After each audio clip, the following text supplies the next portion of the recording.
महिलाएं जो आपस में फिजिकली अट्रैक्टेड हो, सर्जरी के माध्यम से लिंग बदल देते हैं, तो आमतौर पर ऐसे लोग ट्रांससेक्सुअल्स कह देते हैं। कोई लड़की उसी तरह से हट्टी कट्टी जीन्स वीन्स पहन के और मफलर लगा के बाइक बड़े बड़े चलाए तो लोग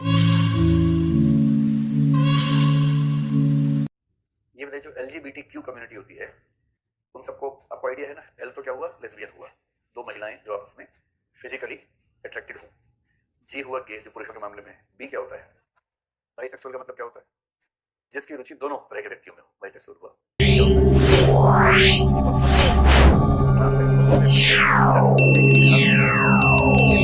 रासायनिक प्रक्रियाएं हैं, हार्मोन्स वगैरह हैं, वो उसके विपरीत लिंग के ज्यादा नजदीक है।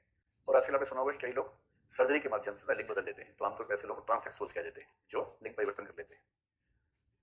तो वो भी जब तक लिंग परिवर्तन नहीं करते, आपने देखा होगा कि एक होता है परफेक्ट मेल बिहेवियर, एक परफेक्ट फीमेल बिहेवियर, जो हमारी दिमाग में बैठा हुआ है। इसलिए कोई लड़की एक खास तरीके से चले, उसके हैंड मूवमेंट एक खास तरीके से हो, तो हम लोग सामान्य मानते हैं इसको। लेकिन यदि कोई लड़का उस तरह से मूवमेंट करने लगे हाथ वगैरह का, तो सबको चुभने लगता है, अखरने लगता है सबको। और चाहे वो पुरुष देखे उसको, चाहे वो स्त्री देखे, सबको लगता है कि ये ठीक नहीं है। इसका रिवर्स लोगों को अच्छा लगता है।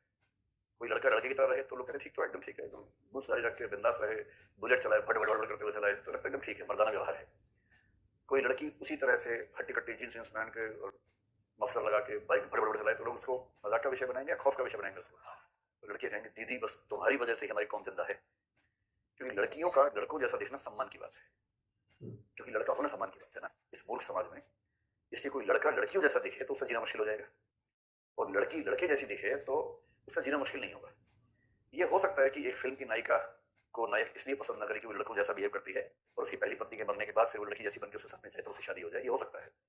कौन सी फिल्म की कहानी है, कुछ कुछ फिल्मों के मामले में आपको कितने चेहरे पर चमक आ जाती है एकदम। उस फिल्म में नायिका की मूल समस्या ये है कि वो लड़कियों जैसी दिखती नहीं है, और नायक कह रहा है तू बड़ी अच्छी दोस्त है मेरी, पर तेरे अंदर वो बात नहीं है। तो दरअसल ये कहना चाह रहे हैं कि परफेक्ट मेल बिहेवियर वाला आदमी हूँ, मुझे परफेक्ट फीमेल बिहेवियर चाहिए, वैसे ही लचक हो, वैसा ही सौंदर्य, सब कुछ वैसा चाहिए। अगर तुम स्मार्ट तरीके से कुछ और करना चाहोगी तो मेरे परंपरागत सौंदर्य बोध में तुम सेट नहीं हो पाएगी। फिर उसकी शादी कहीं और हो गई। लड़की ने इंतजार किया, जो लड़की जैसी दिखती है पर अंदर से लड़की ही है। फिर क्योंकि फिल्म थी और यश चोपड़ा की थी, तो पहली पत्नी को मरना ही था, तो पहली पत्नी मर गई। ऐसे कहाँ मरती है जिंदगी में, जिंदगी में कहाँ मरती है। आप देखिए कि अधिकांश लोग अपने जीवन में जो प्रेम करते हैं ना, तो एक आध जगह मान लीजिए नहीं हो पाया, विवाह नहीं हुआ, बात आगे नहीं बढ़ी, शादी कहीं और हो गई। अब फिल्मों में जो होता है जीवन में कहा, कई लोग वेट कर करके थक जाते हैं, लेकिन नहीं बनती बात। जैसे प्रेम था पहले वही मर गया, दूसरे व्यक्ति 2 साल बाद मरा, ये भी तो होता है। तो उसके बाद फिर उस लड़की ने अपने आप को लड़की जैसा बनाया, जो फेमिनिन क्वालिटीज कहते हैं, मैस्कुलिन क्वालिटी से खुद को अलग किया।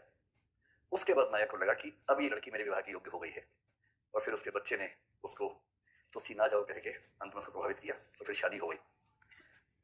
तो अगर मान लो इसका उल्टा होता, एक लड़की जो लड़की जैसी है और एक लड़का जो थोड़ा सा लड़की जैसा है, और वो लड़का चाहता कि मेरी शादी इससे हो जाए, लड़की मना कर देती, फिर उस लड़की की शादी कहीं और होती, उसकी पत्नी मर जाती मान लीजिए। उसके बाद वो लड़का फिर इसके पास आता अपने बच्चे को लेकर, देखो मेरा बच्चा है 8 साल का, अब तुम मुझसे शादी कर लो।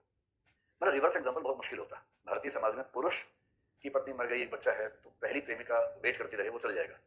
पहला प्रेमी वेट करता रहे कि प्रेमिका ने कहीं शादी कर ली, उसके बाद बच्चा लेके आई 8 साल का, और कहे कि अब हम शादी कर लेते हैं, तो उससे पुरुष खतरे में पड़ जाता है। लेकिन स्त्री वाला मामला जो है खतरे में नहीं पड़ता। ये हमारा सोशल कंटेक्स्ट ऐसा है, हमारे सोसाइटी में ऐसा है। विकसित देशों में आजकल ट्रेंड दूसरा हो गया है। यहाँ के लोग मजाक में एक बात कहते हैं जो वहाँ सच में दिखती है।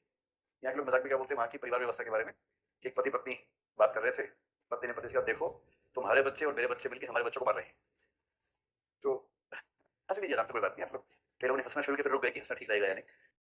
कुछ लोग यहाँ के लोग मानते हैं कि मजाक है वहां पर, जबकि ये वहां पर सामान्य बात है। वहां विवाह जितना सामान्य है, तलाक भी उतना ही सामान्य है। विवाह हुआ 3-4 साल बाद ठीक नहीं है तो अलग हो गए, लेकिन अलग होने का ये नहीं होता कि तलाक तलाक तलाक, ऐसे नहीं होता है।